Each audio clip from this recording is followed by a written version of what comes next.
at ang iyong pagkakanulo ay sabay na sumamba sa sinapupunan ng kaibigan ko sa ospital habang ako'y iniwan mong nag-iisa. Nakalimutan mo na isang tawag ko lang sa aking ama ay sapat na upang gumuho ang iyong trono at gawing abo ang iyong dangal. Pipilitin kang lumuhod sa kahihiyan sa sandaling ang petisyon para sa legal separation na ito ang wawakasan sa bulok mong palabas magpakailanman. Bago magsimula ang kwento, magkomento muna kayo kung taga saan kayong lungsod o bansa. Gusto kong malaman. Huwag kalimutang mag-like, subscribe, at i-activate ang bell para mas lumago pa ang channel na ito. Ang sikat ng araw sa umaga na tumatagos sa siwang ng kortina ay hindi nagbigay ng init kay Sofia. Sa halip, tila hinuhubaran ng liwanag ang kalungkutan na lalong nagpapasikip sa kanyang dibdib. Sa ikapitong buwan ng kanyang pagbubuntis, ang bawat galaw ng sanggol sa kanyang sinapupunan ay dapat sanang maging bukal ng kaligayahan para sa kanilang dalawa. Ngunit para kay Sofia, ang maliit na tibok ng puso na iyon, ang tanging karamay niya sa gitna ng malamig na pakikitungo ni Miguel, ang kanyang asawa. Napangiwi si Sofia nang subukang bumangon mula sa kama. Ang kanyang baywang ay parang may hinihilang mabigat na pabigat, isang pisikal na konsekwensya ng buhay na kanyang dinadala. Sa sulok ng kwarto, abala si Miguel sa pag-aayos ng kanyang kurbata sa harap ng malaking salamin. Ang lalaki ay mukhang makisig sa kanyang navy blue na slim fit polo, ngunit ang kanyang mga mata, na nasasalamin sa salamin, ay walang natitirang puwang para sa kanyang asawa. Mahal! Mahinang tawag ni Sofia. Paos ang kanyang boses dahil sa antok at pagkahilo. Hindi lumingon si Miguel. Tumikhim lamang ito. Ang kanyang mga daliri ay maliksing nagbubuhol ng kurbata na may matigas na katumpakan. Ano? Huwag mong sabihing may ipapagawa ka na naman. Malilate na ako. Huminga ng malalim si Sofia. Sinusubukang pigilan ang hapdi na nagsisimulang gumapang sa kanyang lalamunan. Ngayon ang schedule ng check-up ko kay Dr. Santos. Nasa huling trimester na ako, mahal. Sabi ng doktor. Importante raw ito para makita ang posisyon ng bata. Pwede mo ba akong ihatid? Sandaling huminto ang mga kamay ni Miguel. Ngunit para lamang bumuntong hininga ng magaspang. Humarap ito kay Sofia na may tingin na parang isang amo sa isang empleyadong nagkamali ng malaki. Sofia, ilang beses na nating pinag-usapan to. May malaking board meeting sa opisina ngayon. Si Papa mismo ang mangangasiwa. Alam mo kung gaano kahalaga ang proyektong ito sa karir ko, di ba? Huwag kang maging makasarili dahil lang sa isang regular na check-up na kaya mo namang gawin mag-isa. Hindi ako makasarili, mahal.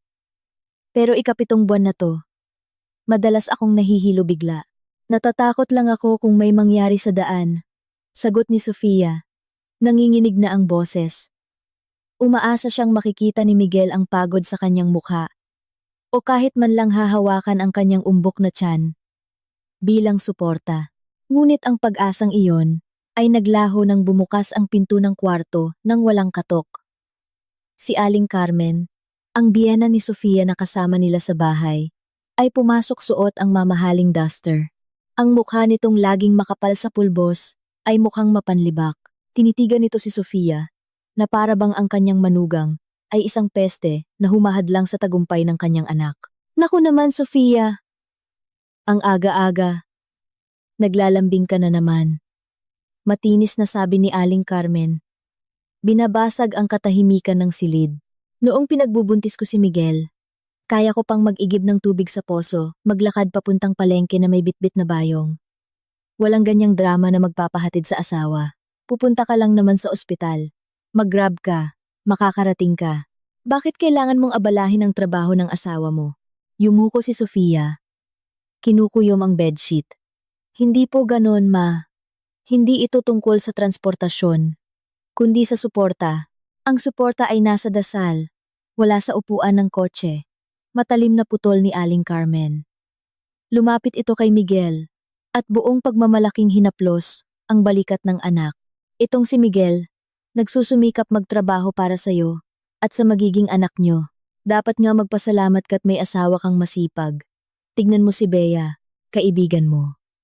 Isang babaeng independent, matagumpay sa negosyo niya. Kahit saan magpunta, Laging nagmamaneho mag-isa, nang walang reklamo. Bakit hindi ka matuto, kahit kaunti sa kanya, para hindi ka maging pabigat? Nang marinig ang pangalan ni Bea, kumirot ang puso ni Sofia. Si Bea ang kanyang matalik na kaibigan mula kolehiyo, ang taong pinagkakatiwalaan niya. Ngunit nitong mga huli, tila lumalayo ito at nagiging kakaiba ang marinig ang kanyang biyenan na ikinukumpara siya sa ibang babae. Sa harap mismo ng kanyang asawa, ay parang hiwa ng kutsilyo. Sa isang sariwang sugat, kinuha ni Miguel ang kanyang briefcase sa ibabaw ng mesa. Tila nakakuha ng lakas mula sa sinabi ng ina. Tama si Mama. Masyado kang maarte, Sofia.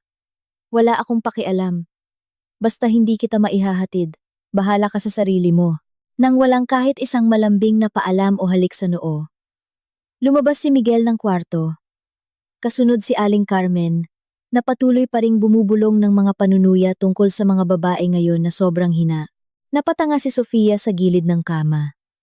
Sunod-sunod na pumatak ang kanyang mga luha, binabasa ang duster na suot niya. Ang pagkahilo niya ay napalitan ng paninikip ng dibdib. Pakiramdam niya ay dayuhan siya sa sarili niyang tahanan. Ang lugar na dapat sana'y pinakaligtas na kanlungan ay tila naging isang kulungang puno ng mga mapanghusga. Dahan-dahan siyang bumangon. Kinaladkad ang mga paa patungong kusina para uminom ng tubig. Doon niya nakita si Manang Lita, ang kanilang kasambahay sa loob ng 2 taon, na nag-aayos ng mesa. Agad lumapit si Manang Lita nang makita ang namumugto niyang mga mata. Ma'am Sofia, okay lang po kayo? Umiling si Sofia habang nakahawak sa gilid ng mesa. Okay lang ako, Manang. Medyo nahihilo lang.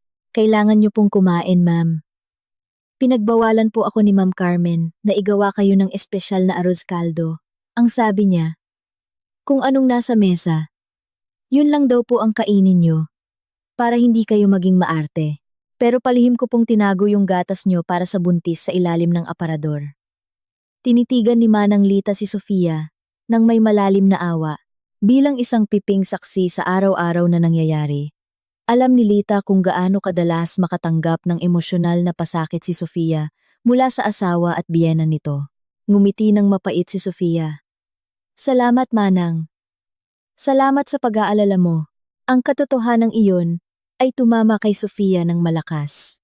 Sa bahay na ito, isang estranghero pa ang may mas malaking malasakit kaysa sa mga taong tinatawag niyang pamilya. Naalala niya ang kanyang ama, si Mr. De La Cruz. Kung alam lang ng kanyang ama, kung paano tratuhin ang kanyang nag-iisang anak na parang walang halaga. Marahil ay isang malaking bagyo ang tatama sa karera ni Miguel. Ngunit sa lahat ng panahon, palagi niyang tinatakpan ang mga pagkukulang ni Miguel sa harap ng kanyang ama.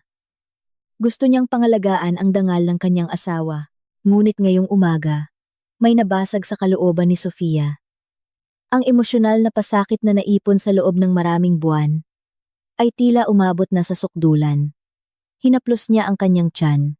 Ang maliit na nilalang sa loob, ay tila nakakaramdam din ng kalungkutan ng kanyang ina. Hindi pwedeng magpatuloy si Sofia ng ganito. Kung hindi niya maaasahan si Miguel, kailangan niyang asahan ang kanyang sarili. Ngunit sa ibang paraan, bumalik si Sofia sa kwarto. Binaliwala niya ang pagkahilo at nagsimulang mag-ayos. Isinuot niya ang kanyang pinakamagandang maternity dress. Naglagay ng kaunting kolorete sa kanyang maputlang mukha para magmukhang sariwa. Hindi siya pupunta sa ospital na may mukha ng isang biktima. Habang hawak ang kanyang bag, binuksan ni Sofia ang isang drawer. Nandoon ang isang lumang business card na ibinigay ng kanyang ama. Ang personal na contact ng lihim na assistant ng kanyang ama, na karaniwang nag-aasikaso ng mga emergency. Kinuha ni Sofia ang kanyang telepono. Nanginig ang kanyang mga daliri, bago siya mag-type ng isang maikling mensahe. Hindi niya direktang tinawagan ng ama, para magsumbong. Hindi pa ito ang tamang panahon, ngunit, gumawa siya ng isang maliit na desisyon, na palagi niyang iniiwasan dahil sa takot na masaktan ang ego ni Miguel. Nag-book si Sofia ng isang private medical escort service para sunduin siya sa harap ng bahay, isang mamahaling serbisyo na ang bayarin ay direktang mapupunta sa email ng opisina ni Miguel bilang bahagi ng family health benefits ng isang direktor isang posisyon na nakuha ni Miguel dahil sa impluensya ng kanyang ama. Nang lumabas siya ng kwarto, nakaupo si Aling Carmen sa sofa habang humihigop ng tsaa. Tinitigan siya nito, mula ulo hanggang paa. Saan ka pupunta? Ang ayos mo naman. Hindi huminto si Sofia. Nagpatuloy siya sa paglalakad patungo sa pinto na taas noo. Sa ospital po. Mag-isa, tulad ng gusto ninyo ni Miguel. Buti naman at natauhan ka, sarkastikong sabi ni Aling Carmen. Binuksan ni Sofia ang pinto. Sa labas, isang itim at mamahaling sasakyan ang naghihintay. Hindi isang ordinaryong Grab. Pumasok siya sa loob, nang hindi na lumingon pa. Sa loob ng malamig na sasakyan, mahigpit na hinawakan ni Sofia ang kanyang telepono. Nagpasya siyang hindi lang ang kanyang pagbubuntis ang ipapacheck niya ngayon. Aalamin niya ang isang bagay na matagal nang hinala sa isang sulok ng kanyang puso. Isang bagay ang sigurado. Simula sa sandaling ito, titigil na si Sofia sa pagiging masunuring asawa para lang pangalagaan ang damdamin ng mga taong hindi naman kailanman nag-alaga sa kanya. Habang nakaupo sa likod ng itim na sasakyan, na tahimik na bumabagtas sa kalsada ng lungsod, nakaramdam si Sofia ng kakaibang kaba sa kanyang dibdib. Hindi na ito simpleng kalungkutan na nagpapahina sa kanya, kundi isang matalas na kaba. Ang kanyang desisyon na gamitin ang pasilidad ng opisina ni Miguel ay isang maliit na deklarasyon na mayroon pa siyang pangil. Kahit na sa ngayon ay pakiramdam niya, ay isa siyang ibon na may bali ang pakpak. Tumingin siya sa bintana. Pinagmamasdan ang mga gusaling mabilis na lumilipas. Sinusubukang ilihis ang kanyang isipan. Mula sa pananakit ng kanyang puson, na paminsan-minsan ay sumusulpot dahil sa tensyon. Pagdating sa ospital, magalang siyang pinagbuksan ng pinto ng driver. Bumaba si Sofia. Naramdaman ang malamig na hangin mula sa lobby. Ngunit biglang natigilan ang kanyang mga hakbang sa mismong pasukan.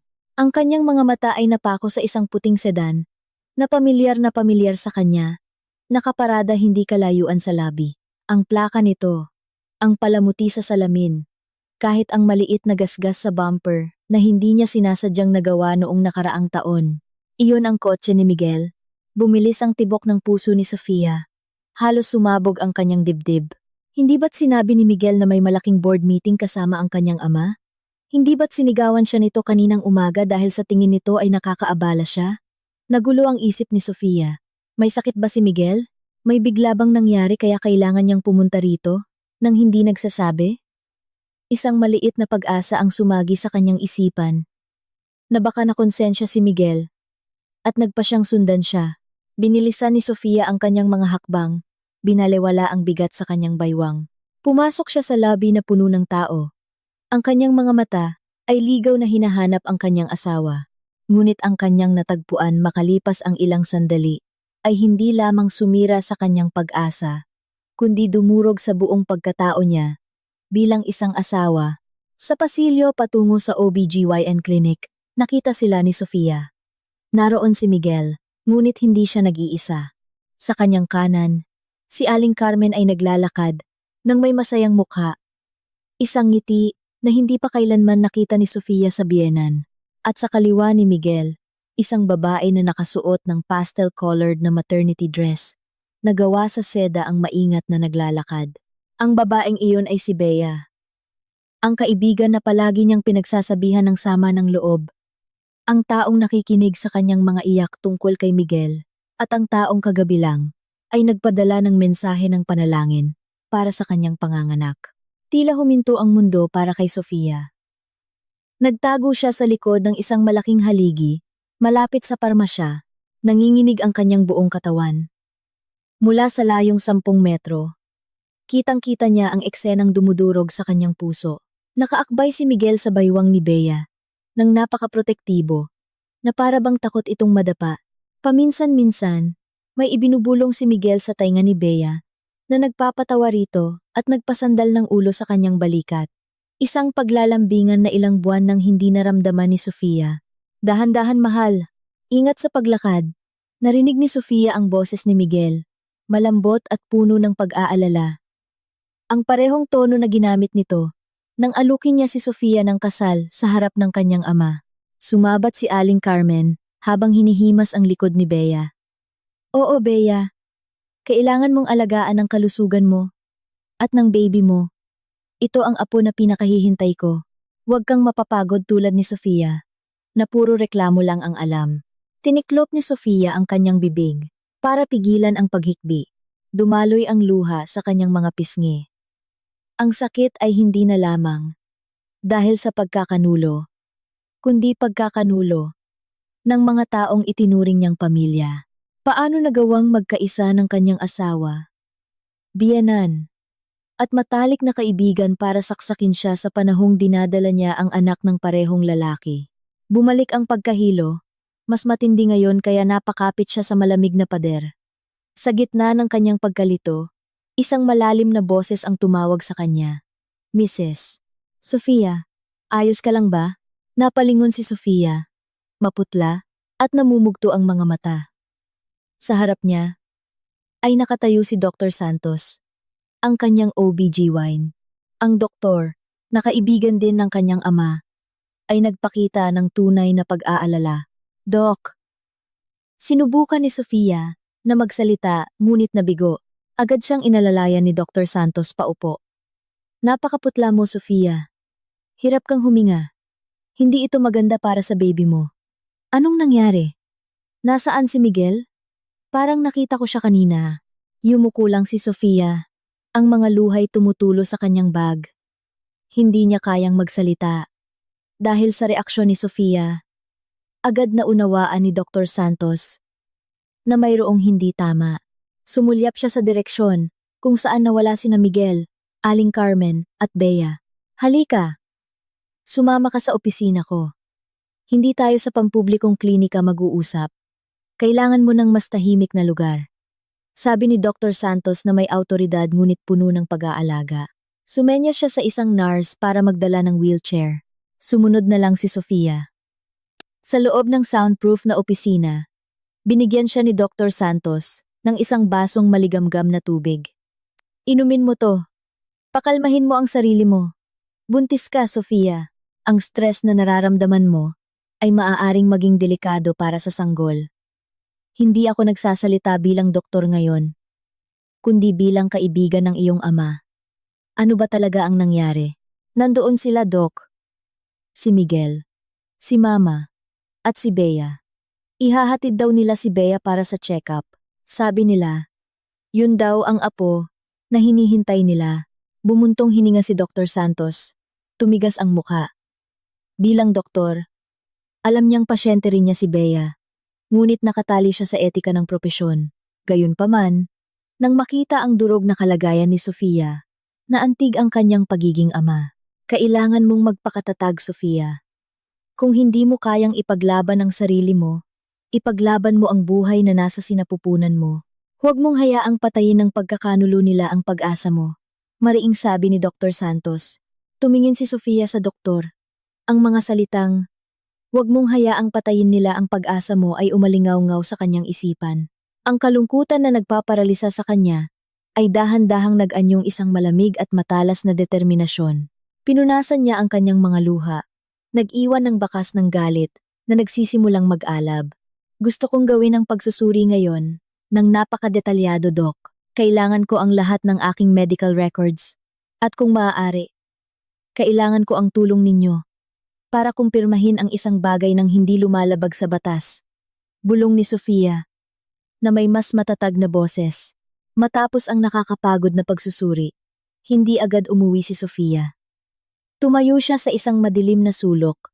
Pinagmamasdan ang pinto kung saan naroon si Bea. Ang kanyang isip ay mas mabilis nang gumagana kaysa sa kanyang sakit. Kinuha niya ang kanyang telepono at binuksan ang kamera.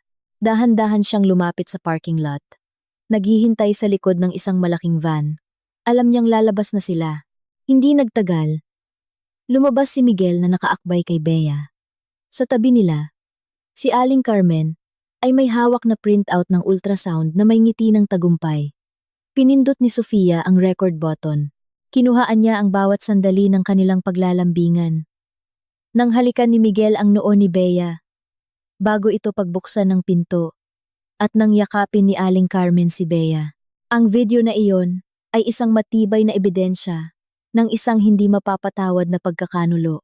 Nang makaalis ang puting kotse, hindi na umiyak si Sofia. Tinawagan niya muli ang driver. Sa loob ng kotse, hindi na siya tulala habang nakatingin sa bintana.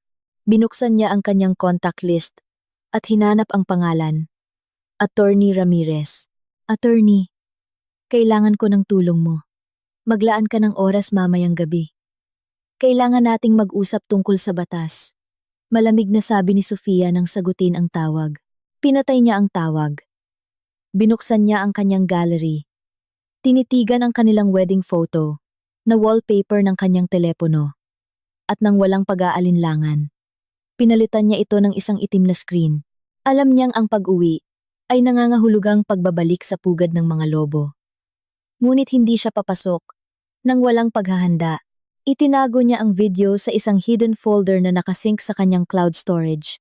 Isang maliit na hakbang na sisiguraduhin niyang hindi matutuklasan ni Miguel na nag-aakalang siya ang pinakamatalino.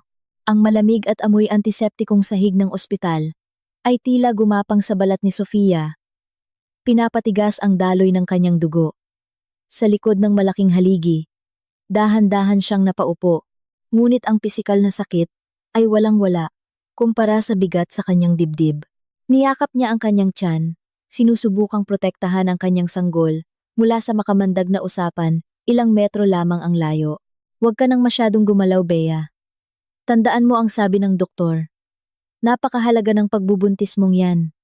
Ang boses ni Aling Carmen ay malutong. Puno ng proteksyon na hindi kailanman nakuha ni Sofia. Pinikit ni Sofia ang kanyang mga mata. Okay lang po ako, ma. Inaalagaan naman po ako ni Miguel. Medyo nasusuka lang po sa umaga. Siyempre, aalagaan kita. Sagot ni Miguel. Ang boses ay puno ng katiyakan. Walang bahid ng pagsisisi. Mag-focus ka lang sa kalusugan mo at ng baby natin. Ako na ang bahala sa bahay para hindi ka guluhin ni Sofia. At pagkatapos ay lumabas ang mga salitang iyon, ang huling pako sa kabaong ng tiwala ni Sofia. Salamat sa Diyos! Bulong ni Aling Carmen. Totoo, masaya talaga ako. Ikaw talaga ang ideal na manugang, Bea. Maganda, independent, at higit sa lahat, nagbibigay ka ng karangalan. Sa pamilyang ito sa pamamagitan ng pagdadala ng anak ni Miguel. Hindi tulad nung isa. Ang pagbubuntis pa lang, puno na ng drama at pabigat. Hindi na ako makapaghintay na maging opisyal na kayo. Tiniklop ni Sofia ang kanyang bibig. Ang hikbi ay nanatili sa kanyang lalamunan, halos pasabugin ang kanyang dibdib. Ideal na manugang. Ang mga salitang iyon ay paulit-ulit sa kanyang isipan. Kaya pala, hindi lang siya pinagtaksilan. Siya ay nasa proseso ng sistematikong pagpapalit. Ang kanyang biyenan ay hindi lang galit sa kanya, kundi naghahanda na ng upuan para sa ibang babae sa kanilang hapagkainan. Biglang umikot ang paligid ni Sofia. Ang ilaw sa pasilyo ay masyadong maliwanag. Naramdaman niyang nauubos ang hangin, ang imahe ni Miguel na nakaakbay kay Bea, at ang ngiti ng tagumpay ni Aling Carmen ang huling nakita niya bago magdilim ang kanyang paningin. Mang Sofia, ang boses ay malayo. Ngunit ang kamay na humawak sa kanyang balikat ay totoo. Naaninag ni Sofia si Dr. Santos na may labis na pag-aalala. Nakita siya nitong nakaupo sa sahig sa likod ng haligi. Doc, halos pabulong na sabi ni Sofia. Agad siyang tinulungan ni Dr. Santos at ng isang nurse. Dinala siya sa opisina ng doktor gamit ang isang wheelchair. Doon, agad na sinuri ni Dr. Santos ang kanyang blood pressure. Napakababa ng presyon mo, Sofia, at sobrang bilis ng tibok ng puso mo.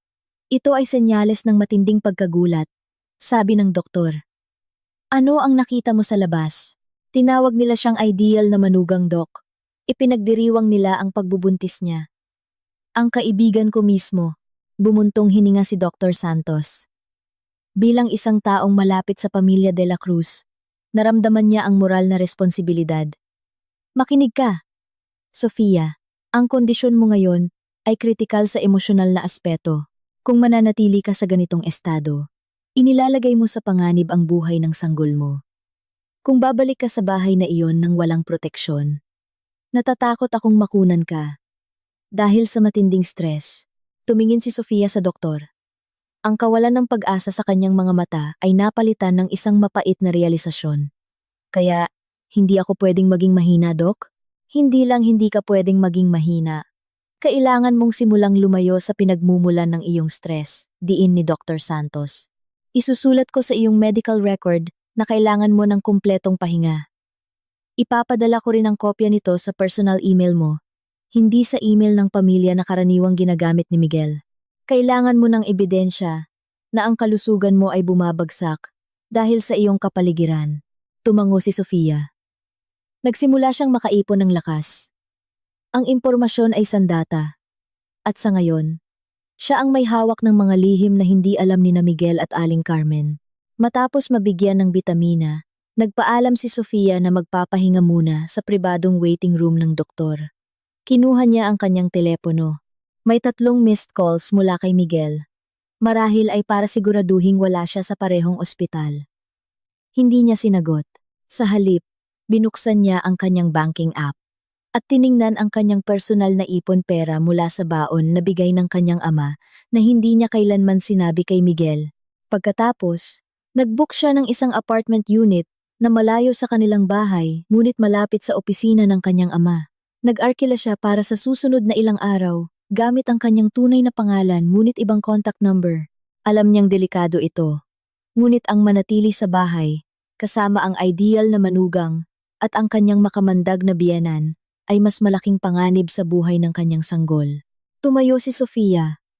Kahit nanghihina pa, inayos niya ang kanyang damit. Tumingin siya sa kanyang refleksyon sa salamin. Ang kanyang mukha ay mukhang tumanda ng ilang taon. Ngunit may linya ng katatagan na nagsisimulang mabuo sa kanyang mga labi. Manang Lita, tinawagan niya ang kanilang kasambahay. Ihanda mo ang isang maliit na bag na may lamang damit ko at mahahalagang dokumento. Ilagay mo sa compartment ng kotse ko nang palihim habang natutulog si mama sa hapon. Huwag mong hahayaang may makakita. Pinatay niya ang tawag. Lumabas siya sa opisina ni Dr. Santos. Nilagpasan ang pasilyo kung saan nawasak ang kanyang puso. May isa pa siyang pupuntahan bago lumubog ang araw. Sisiguraduhin niyang ang pagkakanulong ito ay babayaran sa pinakamahal na halaga. Napakabigat ng mga hakbang ni Sofia nang tumapak siya sa kanilang bahay, na dati mainit, ngunit ngayon ay tila tarangkahan, patungo sa isang pugad ng sabwatan. Ang amoy ng sampagita sa hardin ay nakakasulasok na. Ang imahe ni Miguel na nakaakbay kay Bea sa ospital ay paulit-ulit na naglalaro sa kanyang isipan. Bumukas ang pinto bago pa niya ito mahawakan. Naroon si Miguel. Niluluwagan ang kanyang kurbata.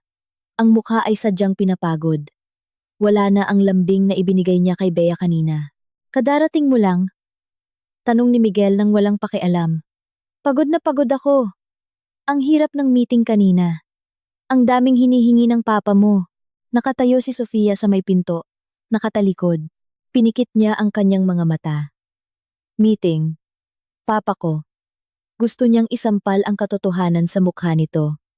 Ngunit naalala niya ang sinabi ni Dr. Santos na manatiling kalmado para sa sanggol. Ganoon ba, mahal? Mukhang pagod ka nga. Sagot ni Sofia. Pinipilit na huwag manginig ang boses. Oo, sa opisina. Nakakapagod. Maikling sagot ni Miguel. Bago pa makasagot si Sofia, lumitaw si Aling Carmen mula sa kusina. Ang mukha'y kasing asim ng dati. Aba, nakauwi na pala ang Reyna. Ang galing! Ganitong oras umuwi. Alam mo bang ang gulo ng bahay? Ano bang ginagawa mo bilang asawa? Paseo-paseo lang sa ospital gamit ang magarang kotse ng opisina? Habang ang asawa mo'y nagpapakapagod? Galing po ako sa check-up, ma. Bumagsak po ang kondisyon ko doon, mahinang sabi ni Sofia. Palusot. Ang mga babae noon, kahit nahihilo, nagwawalis pa. Linisin mo muna yung alikabok sa guest room bago ka magpahinga. Huwag kang maarte. Hindi man lang siya ipinagtanggol ni Miguel. Sundin mo na lang si Mama Sofia. Gutom na rin ako. Sabi ni Mama. Wala ka pa raw niluluto. Kadarating ko lang, mahal. At may sakit ako. Nasa isip mo lang yang sakit. Matalim na sabi ni Aling Carmen. Ayusin mo na ang guest room ngayon. Hanggat hindi ka tapos, huwag kang umasang makakaupo ka sa hapagkainan. Napatingin si Sofia kay Miguel. Umaasang maaalala nitong dinadala niya ang kanilang anak. Ngunit kinuha lang ni Miguel ang kanyang telepono at napangiti marahil ay mensahe mula kay Bea. Habang papunta sa kusina, isang kamay ang humila sa kanya patungo sa madilim na laundry area. Si Manang Lita, may dalang isang platong may takip at isang basong tubig na may pulot. Ma'am, kainin niyo po muna ito, bulong ni Manang Lita. Pinagbawalan po ako ni Ma'am Carmen na magluto para sa inyo, pero hindi ko po kayo matiis. Palihim po akong gumawa ng sinangag na may butter. Paborito niyo, kumain po kayo kahit kaunti, para may lakas kayo. Tinitigan ni Sofia ang plato. Namumuo ang luha sa kanyang mga mata.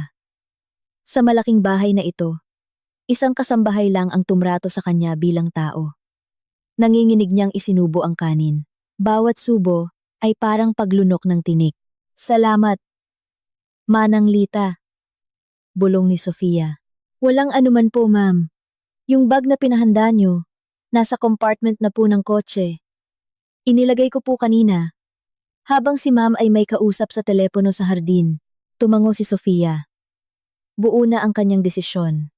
Habang kumakain, narinig niya ang tawanan ni Miguel at Aling Carmen sa sala. Lumamig ang kanyang puso. Naalala niya ang payo ni Dr. Santos. Hindi na siya mananatiling biktima. Pagkatapos kumain, pumasok si Sofia sa guest room at nilock ang pinto. Hindi niya pinansin ang alikabok. Umupo siya sa sahig at kinuha ang kanyang reserbang telepono. Tiniyak niyang ang video sa ospital ay na-upload na sa kanyang cloud. Pagkatapos, hinanap niya ang pangalan ni Leo sa kanyang mga contact. Si Leo ay katrabaho ni Miguel. Isang taong may gusto noon sa kanya ngunit nanatiling isang tapat na kaibigan. Alam niyang may access si Leo sa mga financial reports ng dibisyon ni Miguel. Nag-type siya ng isang maikling mensahe. Leo, pwede ba tayong mag-usap privately? Kailangan ko ng tulong para i-verify ang ilang travel expenses ni Miguel noong nakaraang buwan. Please, keep this confidential, kahit kay Papa. Pinindot niya ang send. Alam niyang ito na ang simula ng isang malaking pagbagsak. Ngunit nang marinig niya ang sigaw ni Aling Carmen mula sa labas, nawala ang kanyang takot. Tumayo siya at binuksan ang pinto. Ang tagal mo! Natulog ka ba dyan? Sigaw ni Aling Carmen. Tinitigan ni Sofia ang kanyang biyenan, nang diretso sa mata, isang bagay na hindi niya kailanman nagawa noon. Hindi po, Ma. Tinitiyak ko lang na malinis ang lahat hanggang sa ugat, dahil malapit na, malilinis na ang bahay na ito, sa lahat ng nakakagambala. Nilagpasan ni Sofia si Aling Carmen, na natigilan sa narinig. Pumasok siya sa kanyang kwarto. Kinuha ang isang dokumento ang titulo ng ari-arian, nabigay ng kanyang ama bilang regalo sa kasal. Na sa katangahan niya ay pumayag siyang ipangalan din kay Miguel. Kailangan niya itong mabawi, bago sumikat ang araw kinabukasan.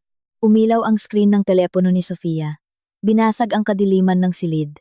Matapos ang malamig na komprontasyon nila ni Aling Carmen, hindi siya makatulog.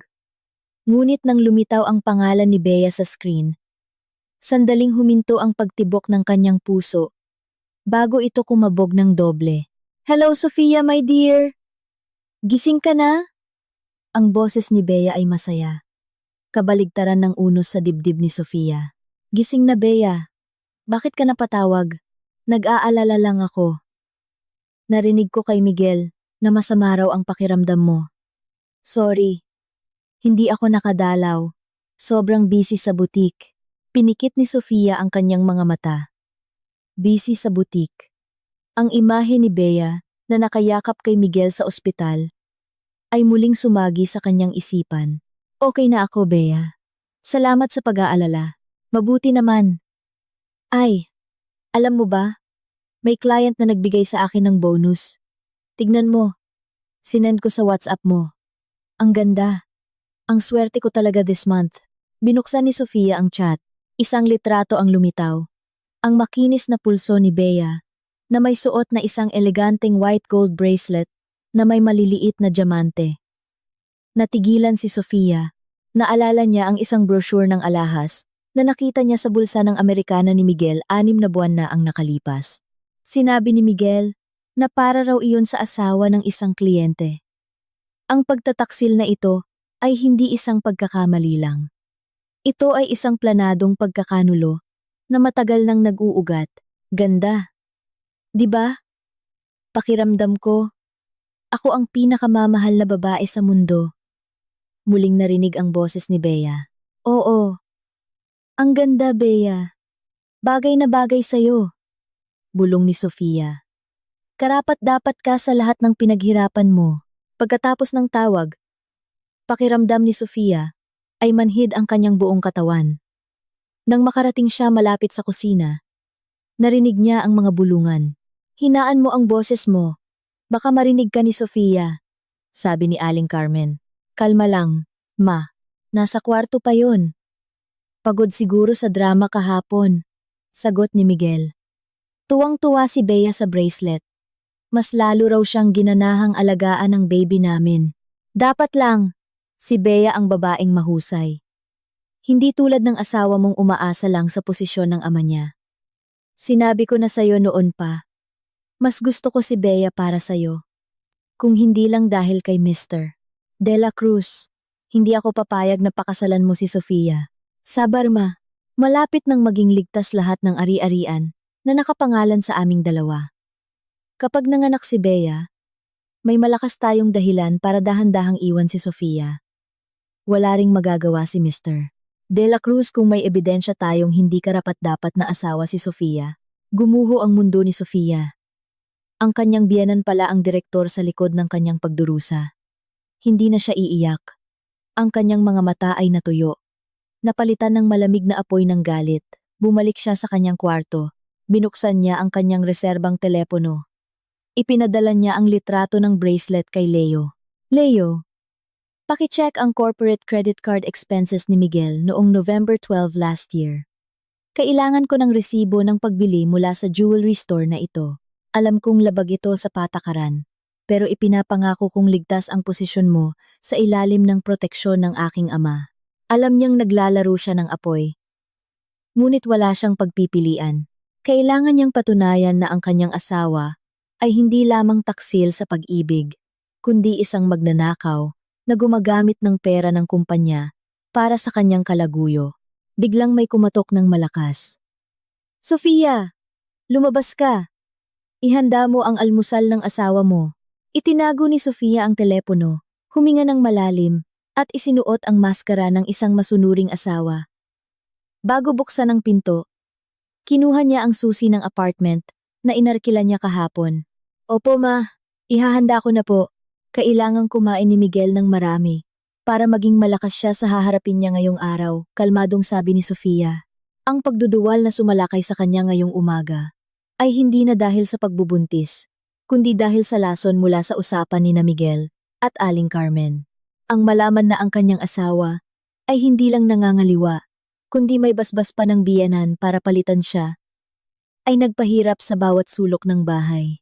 Nakatayo si Sofia sa harap ng salamin sa banyo, ang mukha'y maputla. Katatapos lang niyang magsuka ng tumunog ang doorbell. Ang abogada niyang si Attorney Ramirez. Pagbukas ng pinto, hinarang siya ni Aling Carmen. May sakit si Sofia. Kung hindi importante, wag mo siyang istorbohin. Hindi natinag si Attorney Ramirez. Pumasok ito at nang makita si Sofia, ang kanyang mukha ay nabalot ng pagkabigla. Sofia, anong nangyari sa'yo? Mukha kang hindi kumain ng 1 linggo. Dinala siya ni Attorney Ramirez sa kwarto at nilock ang pinto. Doon, ikinuwento ni Sofia ang lahat. Ang kanyang abogada ay nagngit-ngit sa galit. Mga hayop sila, sabi ni Attorney Ramirez.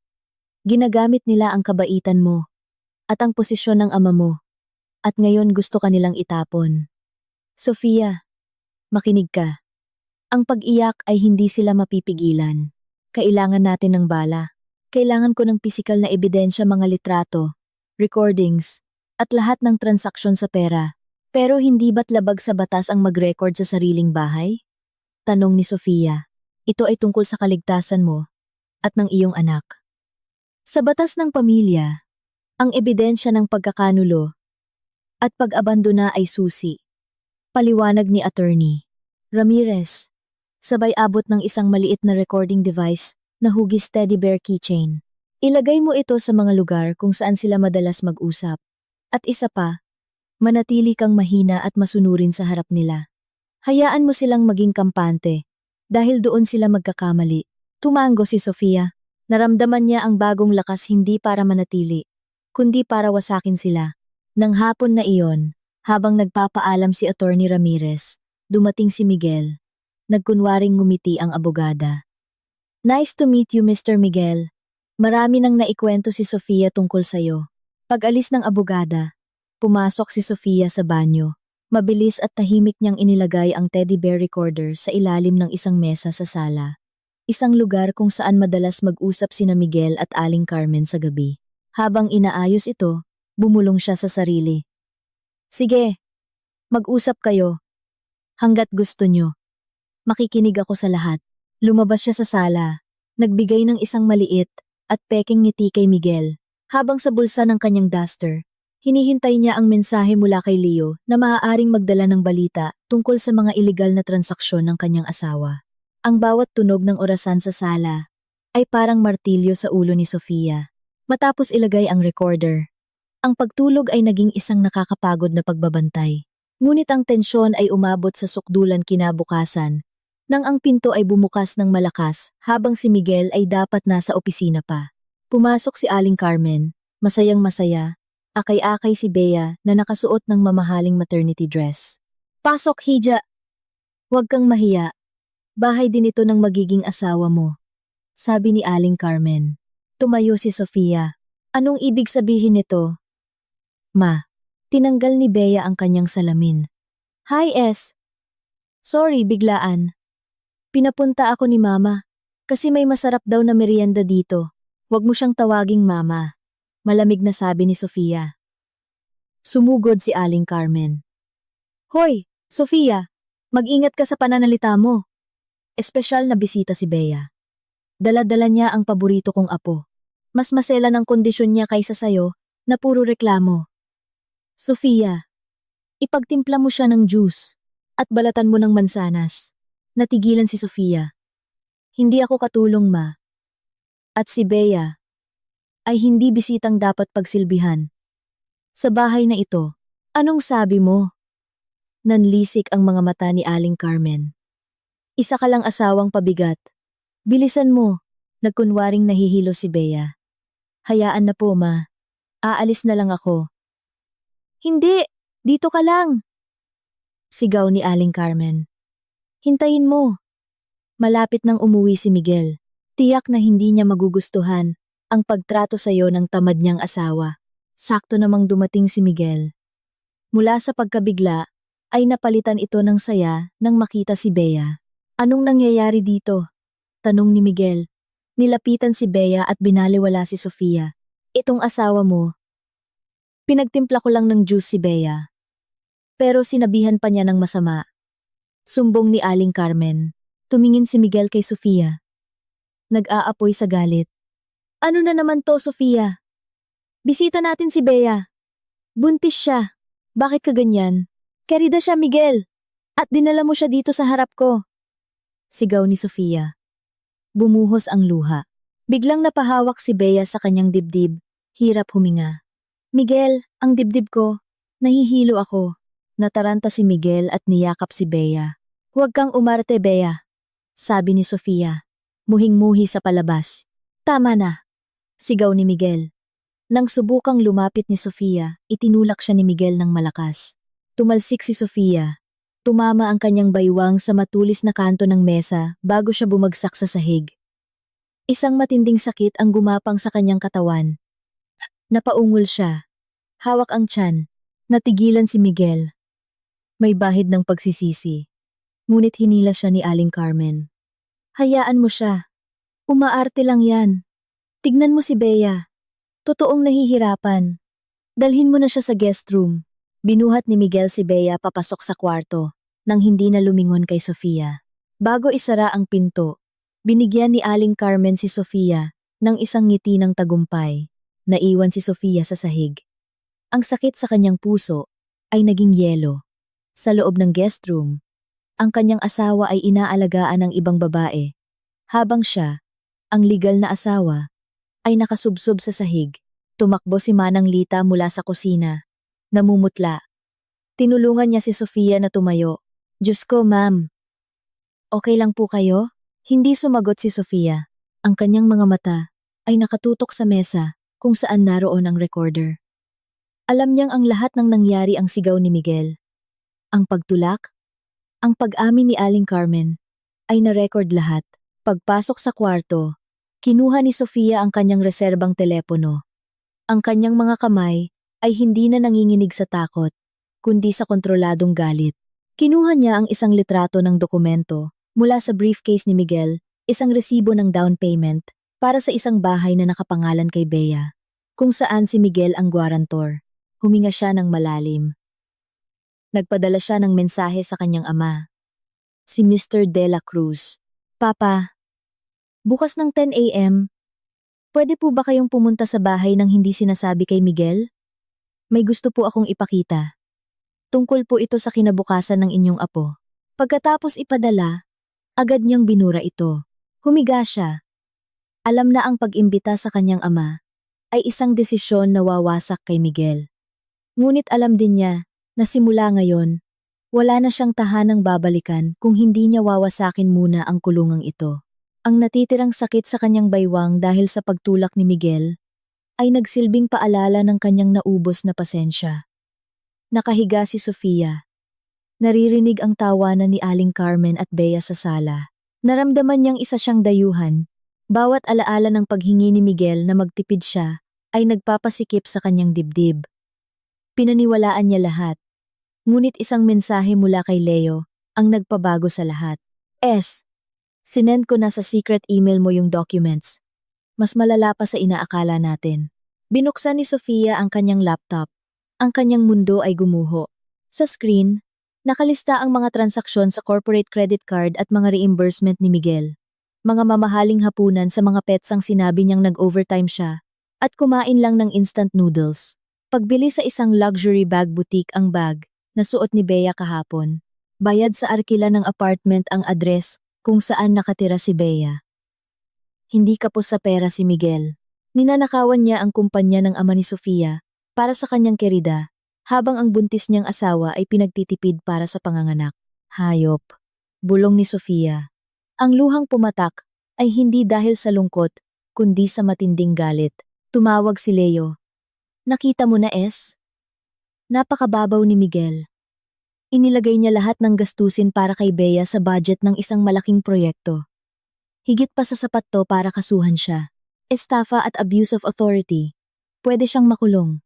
Natahimik si Sofia. Ang pagsira kay Miguel ay nangangahulugang pagdadamay sa pangalan ng kanyang ama. Ngunit ang hayaan siyang magpatuloy ay mas malaking kahihiyan. Alam ko na ang gagawin ko, Leo. Ipadala mo rin ang physical copies sa apartment address na sinend ko sa'yo. Pagkatapos ng tawag, tumayo si Sofia. Hinaplos niya ang kanyang tiyan. Patawarin mo si mama, anak. Kailangan kong wasakin ang papa mo para magkaroon ka ng isang tapat na kinabukasan. Pumasok si Aling Carmen sa kwarto nang walang katok. Hoy! Tamad! Tumawag si Miguel. Hindi raw siya makakauwi. May emergency meeting daw sa labas ng bayan. Huwag mo siyang istorbohin. Heto, plansahin mo tong mga labada. Sa bunton ng damit, nakita ni Sofia ang isang seda na scarf hindi sa kanya. Amoy pabango ni Bea. Meeting ng investors. Isang kasinungalingang nakakadiri. Hindi niya pinansin ang mga labada. Pumunta siya sa kanyang aparador. Kinuha ang isang susi ng safety deposit box sa opisina ng kanyang ama. Isang emergency access na ibinigay sa kanya. Tahimik siyang pumunta sa opisina ni Miguel sa bahay. Isang lugar na bawal pasukan. Nakalak ang pinto. Kinapa niya ang ibabaw ng kanilang wedding picture na nakasabit sa dingding. Isang susi. Pagpasok, naghalungkat siya. Hindi pera ang hanap niya, kundi mga company stamp at personal checkbook. Sa ilalim ng drawer, nakita niya ang isang selyadong brown envelope. Confidential asset ownership documents. Pinunit niya ito. Sa loob, isang titulo ng lupa para sa isang villa sa Tagaytay na binili noong nakaraang buwan. Nakapangalan kina Bea at Miguel. Ito ay isang sistematikong paglilipat ng yaman ng kanyang pamilya. Bigla, nakarinig siya ng mga yapak. Mabilis at mabigat si Miguel. Umuwi ng maaga. Natigilan si Sofia. Itinago niya ang envelope sa ilalim ng kanyang duster, sa ibabaw ng kanyang tiyan, at tumayo sa likod ng mesa nang bumukas ang pinto. Ang tensyon sa opisina ay halos nahihipo. Nakatayo si Miguel sa may pinto. Ang mga matay mapanuri, nakatitig kay Sofia. Ang brown envelope ay tila nag-aapoy sa ilalim ng kanyang damit. Anong ginagawa mo dito, Sofia? Sinabi ko nang huwag kang papasok dito, nang walang pahintulot. Mahina, ngunit may pagbabantang sabi ni Miguel. Hinahanap ko, yung baby book. Mahal, baka naiwan ko dito. Kailangan ko yung schedule ng bakuna. Lumapit si Miguel. Ang mga matay nakapako sa mukha ni Sofia. Naghahanap ng libro sa nakalock na drawer? Sa tingin mo, tanga ako?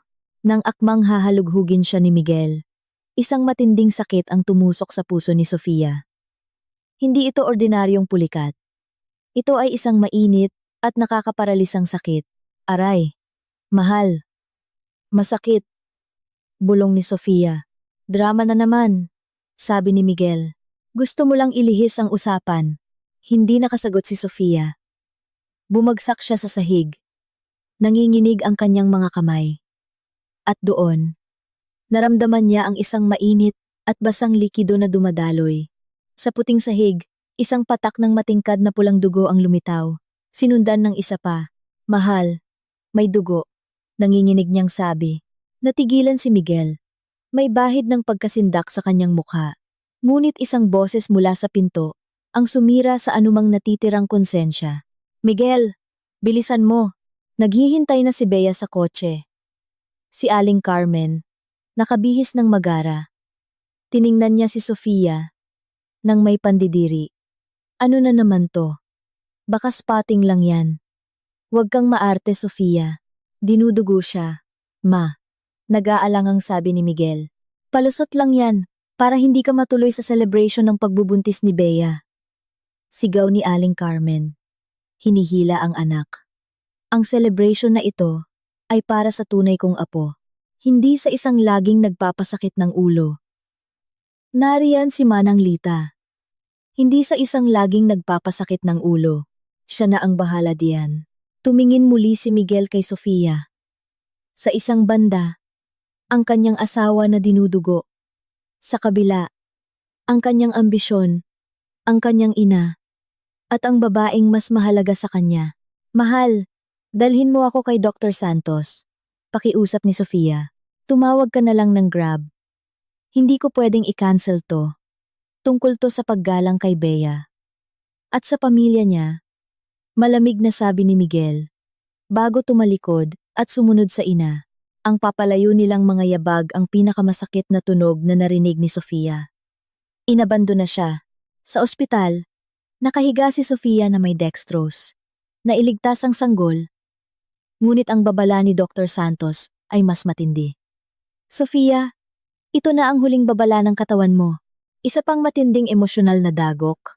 Hindi ko na masisiguro ang kaligtasan ng baby mo. Nasaan ang asawa mo? Umiling lang si Sofia. Ang luhay dumadaloy. Busi po siya, Doc. Sa TV sa kwarto, isang social media gossip page ang nagpost ng isang story. Sina Miguel, Aling Carmen, at Bea, masayang nagtatawanan sa isang mamahaling restaurant na may banner. Gender reveal and Thanksgiving for Bea's pregnancy. Nadurog ang puso ni Sofia. Habang ipinaglalaban niya ang buhay ng kanyang anak, ipinagdiriwang ng kanyang asawa ang pagbubuntis ng iba. Gamit ang perang ninakaw sa kumpanya ng kanyang ama, kinuha ni Sofia ang kanyang telepono. Hinanap niya ang numero ng kanyang ama. Sa sandaling marinig ang boses ni Mr. De La Cruz. Gumuho ang kanyang depensa. Hello, Sofia. Anak, bakit ka napatawag? Papa. Humagulgol si Sofia. Papa, tulungan niyo po ako. Sofia, anong nangyari? Nasaan ka? Nag-aalalang tanong ng ama. Ata, nasa ospital po ako pa. Dinugo po ako. At si Miguel, iniwan niya ako para I celebrate ang pagbubuntis ng ibang babae. Natahimik si Mr. De La Cruz. Ngunit naririnig ni Sofia ang kanyang mabigat na paghinga. May relasyon po sila ni Bea pa. Ginagamit niya ang pera ng kumpanya para bilhan si Bea ng bahay at alahas. Nasa akin po lahat ng ebidensya. May recordings po ako. Isang mahaba at nakakatakot na katahimikan. Hintayin mo ako dyan, anak. At tandaan mo, simula sa sandaling ito, hindi mo na kailangang tawaging asawa ang lalaking yan. Patay na siya, para sa pamilya natin. Pagkatapos ng tawag, isang malaking bigat ang nawala sa balikat ni Sofia. Ngunit alam niyang ngayon palang magsisimula ang tunay na bagyo. Kinuha niya ang brown envelope. Nagpadala siya ng mensahe kay Attorney Ramirez. Attorney, isagawa na ang Plan B. Hindi lang tayo maghihiwalay. Gusto kong wala siyang matira. Kahit pambili ng damit, hindi niya kakayanin. Pinikit ni Sofia ang kanyang mga mata. Hahayaan niyang ang sakit sa kanyang tiyan, ang maging paalala na simula bukas, hindi na siya ang malambing na Sofia. Siya ang bagyo na wawasak sa buhay ni Miguel. Ang tunog ng heart monitor sa VIP room ng ospital ay tila nagbibilang ng natitirang pasensya ni Sofia. Pumasok si Mr. De La Cruz. Ang kanyang mukha'y nababalot ng matinding galit. Nang makita ang kanyang anak na nakahigat maputla, nanginig ang kanyang balikat. Sofia! Nanginginig ang boses ni Mr. De La Cruz. Patawarin niyo po ako pa. Matagal ko na po kayong niloloko. Bulong ni Sofia. Huwag kang humingi ng tawad, anak. Ako ang dapat humingi ng tawad. Dahil hindi ko namalayang ang ahas na inalagaan ko sa opisina ay isang lobong kumakain sa sarili kong anak. Inabot ni Sofia ang brown envelope. Nandito po lahat pa. Hindi lang ang relasyon nila ni Bea, kundi lahat ng ebidensya kung paano niya ginamit ang kumpanya para sa babaeng yon. Ninakawan po kayo ni Miguel sa pamamagitan ko. Binuksan ni Mr. De La Cruz ang envelope. Habang binabasa ang bawat pahina, lalong namumula ang kanyang mukha. Dumating si Attorney Ramirez kasama si Leo. Mr. De La Cruz, handa na po ang draft, sabi ni Attorney Ramirez. Base sa ebidensya, hindi lang ito legal separation. Kaso ito ng estafa at abuse of authority. Tumayo si Mr. De La Cruz. Hindi na isang ama kundi isang CEO na handang wasakin ang kalaban. I-file mo na ang petisyon ngayon din, attorney. Ayokong may matirang kahit isang ari-arian sa pangalan ni Miguel. Siguraduhin mong lalabas siya sa kasal na ito na damit lang sa katawan ang dala. Bumaling siya kay Leo. Bumalik ka sa opisina. Bigyan kita ng full access. Ihanda mo ang kumpletong report ng gastos ni Miguel sa huling 2 taon. Gusto kong bawat sentimong ninakaw niya ay maging bala na wawasak sa kanyang karera magpakailanman. Opo, sir. Nalock ko na po ang data para hindi niya mabura ang digital footprint niya, sagot ni Leo. Nakinig si Sofia. May halong ginhawa at pait. Pinapanood niya ang pagguho ng buhay ng lalaking minsan niyang minahal. Ngunit nang maalala niya ang sakit, nang iwan siya ni Miguel para kay Bea, nawala ang lahat ng awa. Papa, tawag ni Sofia. Paano si Aling Carmen? Mararamdaman din ng babaeng yan ang resulta ng basbas na ibinigay niya. Lahat ng tinatamasa nila ay pag-aari ng kumpanya. Kapag sinisante ko si Miguel, mawawalan sila ng tirahan. Pag-alis ni na Attorney Ramirez at Leo, bumalik ang katahimikan. Umupo si Mr. De La Cruz sa tabi ni Sofia. Matulog ka na, anak.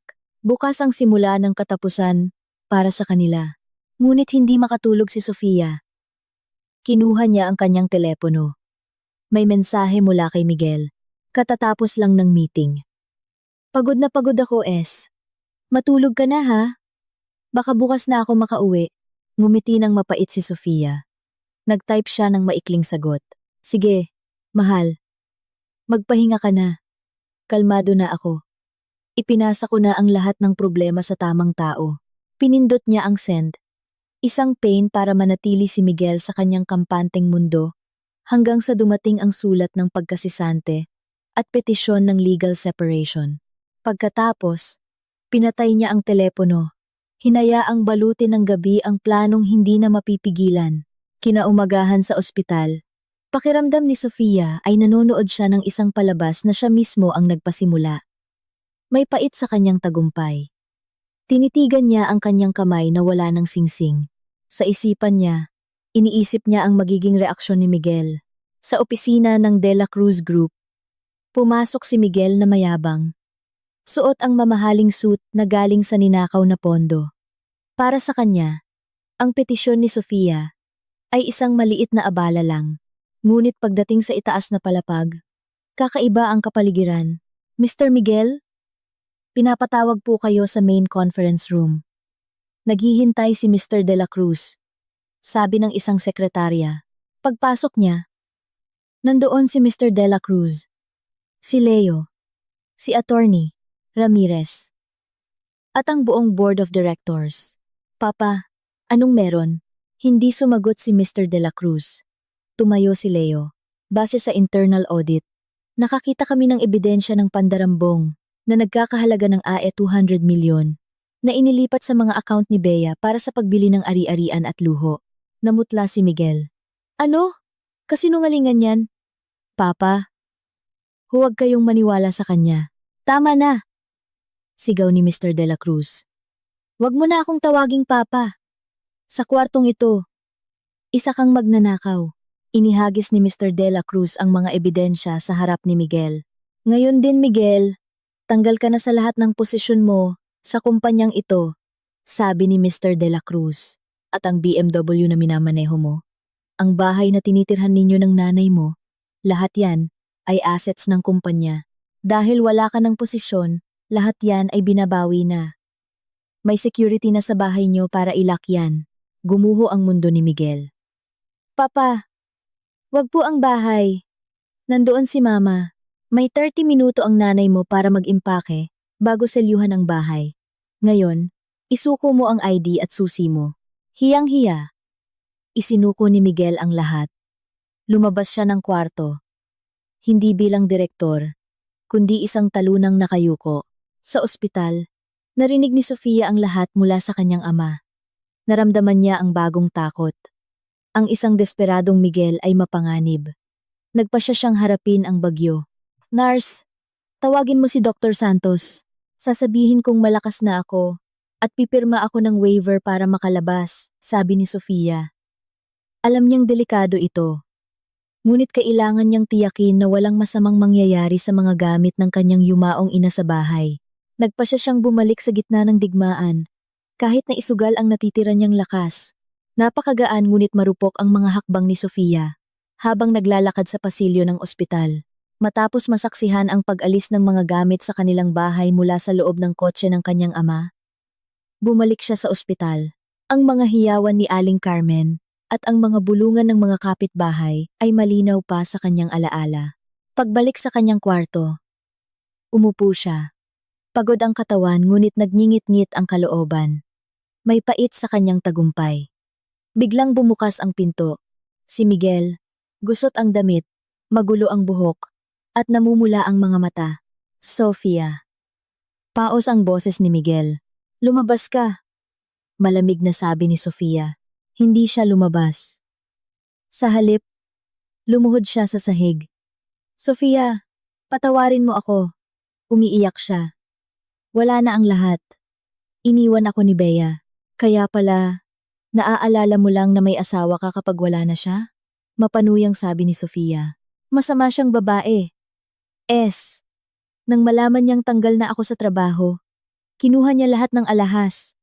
At iniwan ako sa kalye. Ngayon ko lang nalaman na ikaw lang ang tapat. Ikaw lang ang nagmahal sa akin. Pakiusap. Bawiin mo ang petisyon. Magsisimula tayo ulit. Huwag mo akong hayaang mawasak. Sinubukan niyang hawakan ang kamay ni Sofia, ngunit mabilis itong iniwas ni Sofia. Pagmamahal? Mali ka, Miguel. Minahal kita, dahil akala ko may dangal ka. Ngayon alam kong isa ka lang magnanakaw. Hindi mo ako minahal. Minahal mo ang yaman ng pamilya ko. Hindi, Nalinlang ako ni Bea at ni Mama. Ang nanay mo, nasa presinto siya ngayon dahil sinubukan niyang saktan ang security. Pareho lang kayo. At ang anak na ito, Hinaplos ni Sofia ang kanyang tiyan. Mas magiging masaya siya nang walang amang nagnakaw sa sarili niyang lolo. Sofia, pakiusap. Wala akong pera kahit pangkain. Gusto mo ba akong mamatay sa lansangan? Ang makita ang lalaking dati niyang sinasamba na nagmamakaawa para sa pera ay nakakadurog ngunit nagpatigas sa kanyang puso. Hindi siya umiiyak dahil sa pagsisisi, kundi dahil nawala ang kanyang luho. Ang buhay o kamatayan mo ay hindi ko na problema, Miguel.